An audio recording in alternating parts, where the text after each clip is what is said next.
Hello friends, कैसे हो? जी के 2020 यूट्यूब चैनल की एनसीईआरटी वीडियो सीरीज में आप सभी दोस्तों का हार्दिक स्वागत है। आज के इस वीडियो में हम कक्षा 7 की एनसीईआरटी की टेक्स्ट बुक सामाजिक एवं राजनीतिक जीवन 2 और यह टेक्स्ट बुक का लास्ट अध्याय है समानता के लिए संघर्ष। और यह अध्याय में पेज नंबर 104 से 106 पर जो इंफॉर्मेशन दी है उनको बेस बनाते हुए हमने यह वीडियो तैयार किया है।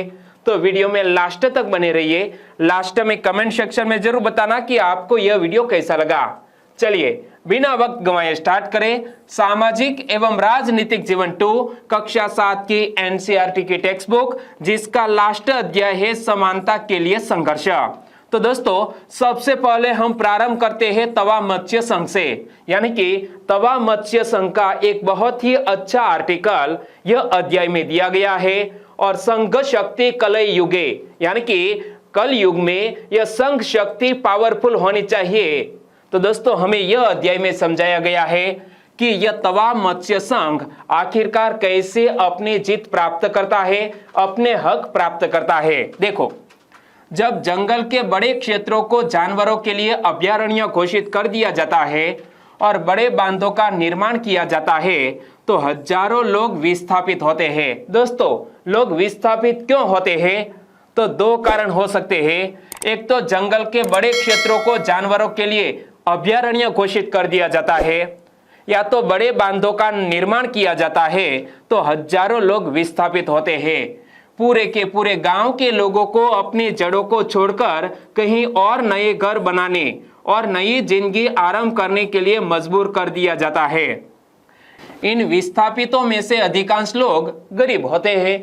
शहरी क्षेत्रों में भी वे बस्तियां जहां गरीब रहते हैं उन्हें हटा दिया जाता है। इनमें से कुछ को शहर के बाहरी इलाकों में दोबारा बसाया जाता है। हमारे गुजरात में भी ऐसा हुआ था। कब? जब नर्मदा रिवर पर बांध बनाया गया। कौन सा बांध? सरदार सरोवर बांध, जिसकी वजह से कई लोगों को विस्थापित होना पड़ा था। तो शहर में भी ऐसी बस्तियां जहां गरीब रहते हैं उन्हें हटा दिया जाता है। इनमें से कुछ को शहर के बाहरी इलाकों में दोबारा बसाया जाता है। इस सारी कवायद में न सिर्फ हटाए गए लोगों के काम धंधे प्रभावित होते हैं, बल्कि शहर में स्थित स्कूलों से दूर हो जाने की वजह से इन बस्तियों के बच्चों की पढ़ाई भी अक्सर गंभीर रूप से प्रभावित होती है। तो दोस्तों, जब भी लोगों को विस्थापित किया जाता है तो यह लोगों के सामने दो समस्याएं खड़ी होती है। एक तो उनके काम धंधे प्रभावित होते हैं और दूसरी बात, बच्चे ड्रॉप आउट भी हो सकते हैं, क्योंकि अब जहां पर यह लोगों को बसाया गया है वहां से जो स्कूल है वो काफी दूर होता है, इसीलिए बच्चे ड्रॉप आउट हो सकते हैं। लोगों और समुदायों का विस्थापन हमारे देश में एक बड़ी समस्या का रूप ले चुका है। हमारे भारत देश में यह लोगों और समुदायों का विस्थापन एक बड़ी समस्या का रूप ले चुका है। ऐसे में कई बार लोग संगठित होकर इसके विरुद्ध लड़ाई के लिए सामने आते हैं। देश में ऐसे बहुत से संगठन हैं जो विस्थापितों के हक की लड़ाई लड़ रहे हैं। हमारे भारत देश में भी दोस्तों बहुत से एनजीओ है जो यह विस्थापित लोगों के हक के लिए लड़ रहे हैं सरकार के सामने। इस अध्याय में हम तवा मत्स्य संघ के बारे में पढ़ेंगे, जो मछुआरों की सहकारी समितियों का एक संघ है और सतपुड़ा के जंगलों से विस्थापित लोगों के अधिकारों के लिए यह संघ लड़ रहा है। क्या? यह अध्याय में अब हम पढ़ने वाले हैं तवा मत्स्य संघ के बारे में, जो मछुआरों की सहकारी समितियों का एक संघ है और सतपुड़ा के जंगलों से विस्थापित लोगों के अधिकारों के लिए यह संघ लड़ रहा है।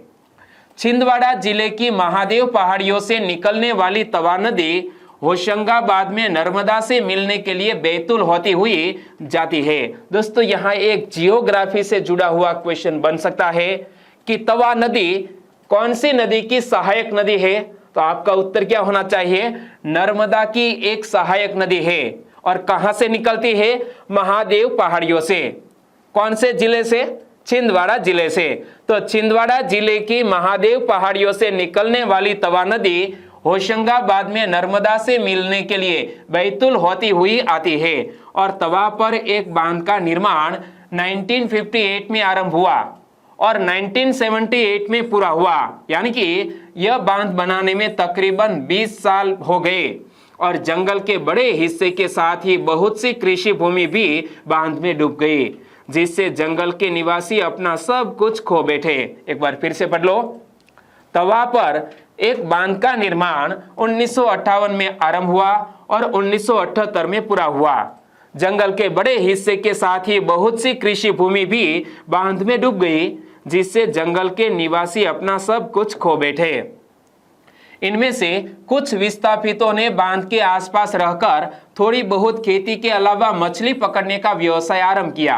अब जब विस्थापित किए गए लोग और कोई काम नहीं मिला तो लोगों ने क्या किया कि यहाँ बांध बनने पर एक विशाल सरोवर बन गया, जलाशय बन गया और यहाँ मछली पकड़ना प्रारंभ कर दिया। देखो, इनमें से कुछ विस्थापितों ने बांध के आसपास रहकर थोड़ी बहुत खेती के अलावा मछली पकड़ने का व्यवसाय आरंभ किया। यह सब करके भी वे बहुत थोड़ा सा कमा पाते थे। कृषि करते थे, मछली पकड़ते थे, लेकिन फिर भी वह बहुत थोड़ा कमा पाते थे। नदी पर बांध ऐसी जगह पर बनाया जाता है। यहाँ जब तवा बांध की बात की गई है तो बांध कौन सी जगह पर बनाया जाता है? याद रखो कि नदी पर बांध ऐसी जगह पर बनाया जाता है जहां बहुत मात्रा में पानी इकट्ठा किया जा सके। ऐसा करने से एक जलाशय बन जाता है और जैसे जैसे उसमें पानी भरता है, जमीन का एक बड़ा क्षेत्र उसमें डूब जाता है। ऐसा इसीलिए होता है क्योंकि नदी पर बनाए गए बांध की दीवार ऊंची होती है और उससे रुका हुआ पानी एक बड़े इलाके में फैल जाता है। इमेज से आप देख सकते हैं कि यहाँ पर जो बांध बनाया गया है तो बांध में दोस्तों धीमे धीमे यहाँ धीरे धीरे करके पानी इकट्ठा होता है और बाद में एक बड़ा सा जलाशय बन जाता है और यहाँ की जो भूमि है, जमीन है, वो जलमग्न हो जाती है। यह फोटो उत्तराखंड में टिहरी बांध के बनने से डूब में आए इलाके की है। इमेज आप देख सकते हैं। टिहरी बांध कौन से राज्य में स्थित है? उत्तराखंड राज्य में। तो ऐसे बहुत से क्वेश्चन एग्जामिनेशन में पूछ लिया जाते हैं, याद रखना। इस बांध के कारण पुराना टिहरी शहर और 100 गांव, जिनमें से कुछ पूरी तरह और कुछ आंशिक रूप में पानी के नीचे समा गए। क्या? यह टिहरी बांध के कारण पुराना टिहरी शहर और 100 गांव, जिनमें से कुछ पूरी तरह और कुछ आंशिक रूप से पानी के नीचे समा गए। लगभग 1 लाख लोग विस्थापित हो गए। कितने? 1 लाख लोगों को विस्थापित होना पड़ा था जब टिहरी बांध बनाया गया। और 1994 में सरकार ने तवा बांध के क्षेत्र में मछली पकड़ने का काम निजी ठेकेदारों को सौंप दिया। क्या? सरकार ने यह मछली पकड़ने का काम निजी ठेकेदारों को सौंप दिया। इन ठेकेदारों ने स्थानीय लोगों को काम से अलग कर दिया और बाहरी क्षेत्र से सस्ते श्रमिकों को ले आए। ठेकेदारों ने गुंडे बुलाकर गांव वालों को धमकियां देना भी आरंभ कर दिया, क्योंकि लोग वहां से हटने को तैयार नहीं थे। दोस्तों, यहां अब एक इश्यू पैदा होता है। 1994 की बात है कि सरकार ने तवा बांध के क्षेत्र में मछली पकड़ने का काम निजी ठेकेदारों को सौंप दिया। इन ठेकेदारों ने स्थानीय लोगों को काम से अलग कर दिया और बाहरी क्षेत्र से सस्ते श्रमिकों को ले आए। ठेकेदारों ने गुंडे बुलाकर गांव वालों को धमकियां देना भी आरंभ कर दिया, क्योंकि लोग वहां से हटने को तैयार नहीं थे। गांव वालों ने एकजुट होकर तय किया कि अपने अधिकारों की रक्षा के लिए लड़ने और संगठन बनाकर सामने खड़े होने का वक्त आ गया है। इस तरह तवा मत्स्य संघ नाम से एक संगठन बनाया गया। क्या? अब लोगों को समझ में आया कि यदि हमें अपना हक प्राप्त करना है तो एक संगठन बनाना चाहिए और सभी को एक साथ मिलकर यह लड़ाई लड़नी चाहिए। और इस तरह तवा मत्स्य संघ नाम के संगठन को बनाया गया। नवगठित तवा मत्स्य संघ, क्या तवा मत्स्य संघ ने सरकार से मांग की कि लोगों के जीवन निर्वाह के लिए बांध में मछलियां पकड़ने के काम को जारी रखने की अनुमति दी जाए। यह मांग करते हुए चक्का जाम शुरू किया गया। उनके प्रतिरोध को देखकर सरकार ने पूरे मामले की समीक्षा के लिए एक समिति गठित की। क्या? यह नवगठित तवा मत्स्य संघ ने सरकार से मांग की कि लोगों के जीवन निर्वाह के लिए बांध में मछलियां पकड़ने के काम को जारी रखने की अनुमति दी जाए। यह मांग करते हुए चक्का जाम शुरू किया गया। उनके प्रतिरोध को देखकर सरकार ने पूरे मामले की समीक्षा के लिए एक समिति गठित की और समिति ने दोस्तों क्या डिसीजन लिया, उन्होंने सरकार से क्या अनुशंसा की। देखो, समिति ने गांव वालों के जीवन यापन के लिए उनको मछली पकड़ने का अधिकार देने की अनुशंसा सरकार को की और 1996 में मध्य प्रदेश सरकार ने तय किया कि तवा बांध के जलाशय से मछली पकड़ने का अधिकार यहां के विस्थापितों को ही दिया जाएगा। यानी कि जब तवा बांध का निर्माण हुआ और जो लोग विस्थापित हुए उन्हें ही मछली पकड़ने का अधिकार यह जलाशय में दिया जाना चाहिए। 2 महीने बाद सरकार ने तवा मत्स्य संघ को बांध में मछली पकड़ने के लिए 5 वर्ष का पट्टा मतलब लीज देना स्वीकार कर लिया और इस तरह 2 जनवरी 1997 को तवा क्षेत्र के 33 गांवों के लोगों के लिए नया साल सही अर्थों में आरंभ हुआ, मतलब एक संगठन की जीत हुई। तवा मत्स्य संघ के साथ जुड़कर मछुआरों ने लगातार अपनी आय में इजाफा दर्ज किया। यह इसीलिए संभव हुआ कि उन्होंने एक सहकारी समिति बनाई जो पकड़ी गई मछलियों की प्रत्येक खेप की उचित कीमत सीधे उन्हें देती है। यह सहकारी समिति इसके बाद की प्रक्रिया में भी शामिल होती है, यानी कि जो मछुआरे थे वो अकेले मछली बेचने नहीं जाते थे, उन्होंने एक सहकारी समिति बनाई और सहकारी समिति के जरिए उन्होंने अपनी मछलियां बेची, यानी कि सभी को लाभ प्राप्त हुआ। देखो, तवा मत्स्य संघ के साथ जुड़कर मछुआरों ने लगातार अपनी आय में इजाफा दर्ज किया। यह इसीलिए संभव हुआ कि उन्होंने एक सहकारी समिति बनाई जो पकड़ी गई मछलियों की प्रत्येक खेप की उचित कीमत सीधे उन्हें देती है। यह सहकारी समिति इसके बाद की प्रक्रिया में भी शामिल होती है। तो बाद की प्रक्रिया क्या हो सकती है कि सारा माल बाजार तक पहुंचाना और वहां भी उचित मूल्य प्राप्त करना समिति का ही काम है। ये मछुआरे अब पहले की तुलना में 3 गुना ज्यादा कमाने लगे हैं। तवा मत्स्य संघ ने जाल खरीदने और रख रखाव की जरूरत के लिए मछुआरों को ऋण देने की भी व्यवस्था की है, यानी कि एक समिति ने मछुआरों का जीवन ही बदल दिया। और मैंने आपको पहले भी कहा कि वर्तमान समय में संघ शक्ति कलयुगे, यानी कि यह कलयुग में संघ शक्ति पावरफुल होनी चाहिए तो ही आपकी जीत होगी। जैसा यहां तवा मत्स्य संघ का हुआ कि सारा माल बाजार तक पहुंचाना और वहां भी उचित मूल्य प्राप्त करना समिति का ही काम है। ये मछुआरे अब पहले की तुलना में 3 गुना ज्यादा कमाने लगे हैं। तवा मत्स्य संघ ने जाल खरीदने और रख रखाव की जरूरत के लिए मछुआरों को ऋण देने की भी व्यवस्था की है। मछुआरों के लिए अच्छी आमदनी प्राप्त करने के साथ साथ तवा मत्स्य संघ ने इस बात की भी व्यवस्था की है कि जलाशय में मछलियों को ठीक ढंग से पलने बढ़ने की स्थितियां मिले, यानी कि यह जो तवा जलाशय है वहां पर मछलियों को पलने बढ़ने की ऐसी सभी चीजें मिले, यानी कि उनको जलाशय में कोई ऐसे प्रोटीन युक्त खुराक डालने हैं तो वो भी व्यवस्था यह समिति ने की है।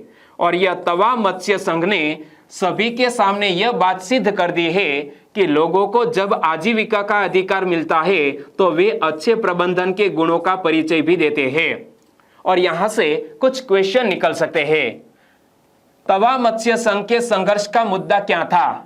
तो मैंने आपको बताया कि संघ ने सरकार से मांग की कि लोगों के जीवन निर्वाह के लिए बांध में मछलियां पकड़ने का काम जारी रखने की अनुमति दी जाए, जो कि 1994 से तवा बांध के क्षेत्र में मछली पकड़ने का काम निजी ठेकेदारों को सौंप दिया गया था। और बाद में हम सबको पता है कि निजी ठेकेदारों ने कुछ गुंडों को बुलाकर यह स्थानीय लोगों को धमकी देना भी प्रारंभ कर दिया था। अगला क्वेश्चन कि गांव वालों ने यह संगठन बनाने की जरूरत क्यों महसूस की? तो मैंने आपको बताया कि गांव वालों ने एकजुट होकर तय किया कि अपने अधिकारों की रक्षा के लिए लड़ने और संगठन बनाकर सामने खड़े होने का वक्त आ गया है। और इस तरह तवा मत्स्य संघ नाम से एक संगठन बनाया गया। और एक क्वेश्चन, क्या आप सोच सकते हैं कि तवा मत्स्य संघ की सफलता का कारण क्या था? ग्रामीणों की बड़ी संख्या में भागीदारी। इस संबंध में 2 पंक्तियां लिखिए। अध्याय में यह क्वेश्चन आपके लिए रखा गया है कि यह तवा मत्स्य संघ की सफलता का रीजन क्या था? तो उत्तर हम सिर्फ एक पंक्ति में दे सकते हैं कि तवा मत्स्य संघ की सफलता का कारण था ग्रामीणों की बड़ी संख्या में भागीदारी। सबसे ऊपर तवा मत्स्य संघ के सदस्य एक रैली में विरोध करते हुए दर्शाए गए हैं। यानी कि यह अध्याय में एक इमेज दी गई है और यह इमेज में तवा मत्स्य संघ के सदस्य एक रैली में विरोध करते हुए दर्शाए गए हैं। ऊपर सहकारी समिति की एक सदस्य मछली तौलती हुई नजर आ रही है। क्या आप अपने जीवन से एक ऐसा उदाहरण याद कर सकते हैं जिसमें किसी एक व्यक्ति या कुछ व्यक्तियों ने मिलकर असमानता की किसी स्थिति को बदला हो? आपके जीवन में क्या आपने कोई ऐसा कार्य किया है कि आपको अन्याय हो रहा हो और सभी एक समूह ने मिलकर यह अन्याय के खिलाफ लड़ाई लड़ी हो और आपने जीत हासिल की हो? ऐसा कोई एग्जाम्पल है तो आपको यह अध्याय में सोचना चाहिए। देखो, क्या आप अपने जीवन से एक ऐसा उदाहरण याद कर सकते हैं जिसमें किसी एक व्यक्ति या कुछ व्यक्तियों ने मिलकर असमानता की किसी स्थिति को बदला हो? यहाँ प्रस्तुत यह गीत विनय महाजन द्वारा सूचना के अधिकार के अभियान में लिखा गया। यहाँ एक गीत दिया गया है जिसको लिखा है विनय महाजन ने, और गीत का टाइटल क्या है? जानने का हक। तो चलो मेरे साथ साथ पढ़ो। मेरे सपनों को ये जानने का हक रे, क्यों सदियों से टूट रहे हैं, इन्हें सजने का नाम नहीं। मेरे हाथों को ये जानने का हक रे, क्यों बरसों से खाली पड़े हैं, इन्हें आज भी काम नहीं। यानी कि यह विनय महाजन ने सूचना के अधिकार के अंतर्गत जो यह गीत लिखा है, इसमें सरकार पर तीखे व्यंग किए हैं। देखो, मेरे सपनों को ये जानने का हक रे, क्यों सदियों से टूट रहे हैं, इन्हें सजने का नाम नहीं। मेरे हाथों को ये जानने का हक रे, क्यों बरसों से खाली पड़े हैं, इन्हें आज भी काम नहीं। मेरे पैरों को ये जानने का हक रे, क्यों गांव गांव चलना पड़े है, क्यों बस का निशान नहीं। मेरी भूख को ये जानने का हक रे, क्यों गोदामों में सड़ते हैं दाने, मुझे मुट्ठी भर दान अन्य नहीं। दोस्तों, यहाँ बहुत ही खूबसूरत यह पंक्ति कि मेरी भूख को ये जानने का हक रे, क्यों गोदामों में सड़ते हैं दाने, मुझे मुट्ठी भर दान अन्य नहीं। मेरी बूढ़ी माँ को ये जानने का हक रे, क्यों गोली नहीं, सुई, दवाखाने, पट्टी टाके का सामान नहीं। मेरे बच्चों को ये जानने का हक रे, क्यों रात दिन करे मजदूरी, क्यों शाला मेरे गांव में नहीं। यानी कि विनय महाजन ने तीखे व्यंग किए हैं यह गीत में। और यहां से एक बहुत ही खूबसूरत क्वेश्चन मैं आपसे पूछना चाहता हूं कि उपरयुक्त गीत में से आपको कौन सी पंक्ति सबसे प्रिय लगी? तो मैं अपनी बात कहूं, मुझे यह पंक्ति बहुत ही प्रिय लगी कि मेरी भूख को ये जानने का हक रे, क्यों गोदामों में सड़ते हैं दाने, मुझे मुट्ठी भर दान अन्य नहीं। एक क्वेश्चन और भी है, मेरी भूख को ये जानने का हक रे, इस पंक्ति से कवि का आशय क्या हो सकता है? तो इस क्वेश्चन का उत्तर हम दे सकते हैं कि कवि विनय महाजन का इस पंक्ति से आशय यह है कि गोदामों में अनाज सड़ रहा है और गरीब लोग भूखे हैं। क्या? गोदामों में अनाज सड़ रहा है और गरीब लोग भूखे हैं। इसके अनुसार पीड़ितों को यह जानने का अधिकार है कि उसके भूखे रहने का कारण क्या है। एक तरफ गोदामों में अनाज सड़ रहा है तो गरीब लोगों के बीच बांट देना चाहिए क्योंकि गरीब लोग भूखे हैं। एक और क्वेश्चन, क्या आप अपनी भाषा में अपने क्षेत्र में प्रचलित कोई ऐसा गीत या कविता कक्षा में सुना सकते हैं जिसमें मनुष्य की समता और गरिमा का वर्णन मिलता हो? तो इस क्वेश्चन का उत्तर हम दे सकते हैं। यहाँ गीत में आपके सामने प्रस्तुत करता हूं। मानव जीवन की गरिमा को पहचान सको तो पहचानो, यह जीवन है अनमोल बड़ा, चाहे मानो या न मानो। इस जीवन को पाकर के भी कर पाए अच्छे काम नहीं। एक बार फिर से पढ़ लो, मानव जीवन की गरिमा को पहचान सको तो पहचानो, यह जीवन है अनमोल बड़ा, चाहे मानो या न मानो। इस जीवन को पाकर के भी कर पाए अच्छे काम नहीं। तो ऐसी कविता या गीत हम लिख सकते हैं। तो अभी यह अध्याय बाकी है और तीसरे पार्ट में यह पूरी टेक्स्ट बुक को हम खत्म करेंगे, साथ साथ ही इसी अध्याय को भी खत्म करेंगे और आने वाले दिनों में बहुत ही इंटरेस्टिंग टॉपिक लेकर हम आने वाले हैं। तो हमारी चैनल के साथ जुड़े रहिए और वीडियो वाकई में आपको अच्छे लगते हैं, हेल्पफुल लगते हैं तो आपके दोस्तों को फेसबुक, व्हाट्सएप या टेलीग्राम के जरिए इस वीडियो की लिंक शेयर करना मत भूलिएगा। बस छोटी सी उम्मीद के साथ वीडियो खत्म करते हैं। टेक केयर एंड जय हिंद।